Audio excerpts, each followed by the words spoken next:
الحمد لله الكريم ذي المنن على اشتغالي بفروض وسنن الحمد لله الكريم ذي المنن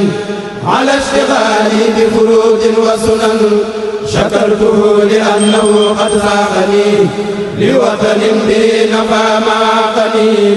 وقادني إليه بالتحلي من بعد dénkub Serigne Malick Bassine Sy ci président Senghor toxale ko ci Serigne Habib Rasoul Sy mu wax ne président Senghor dafa mas a dajeeg Serigne Malick Bassine Sy ca Tambacounda 1946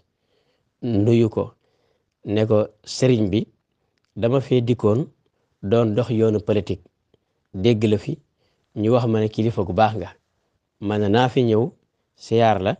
nga ñaanal ma ngir ma jot ci réew mi Serigne Malick Bassine Sy ne ko bala ma laa ñaanal danaa la njëkk a yee te dénk la soog laa ñaanal ne ko maa ngi lay yee ci nga xam ne fa nga juddoo sa ndey sa baay gënuñ fa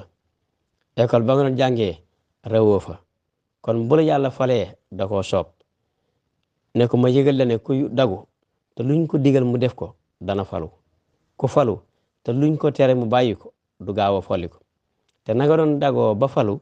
boo ko bàyyiwul da ngay gën a falu teg ca ne ko mbaa bu la yàlla falee doo jàppee nit ñi ni ay mbaam président Senghor ne ko déedéet mu ne ko bul ko def de ndax yàlla nangu na war waaye nanguwul dañal ne ko bu la yàlla falee nga jàppee nit ñi ni ay mbaam dana la teggee ci kaw teg ci suuf fa keneen teg ca kaw mu boole leen yilif ne ko ñiy falu ñoo fi jóg waaye ñi falu ci seen kaw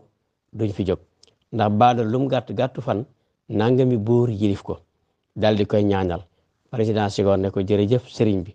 bu réew mi bari le woon kilifa yu mel ni yow dara du fi yàqu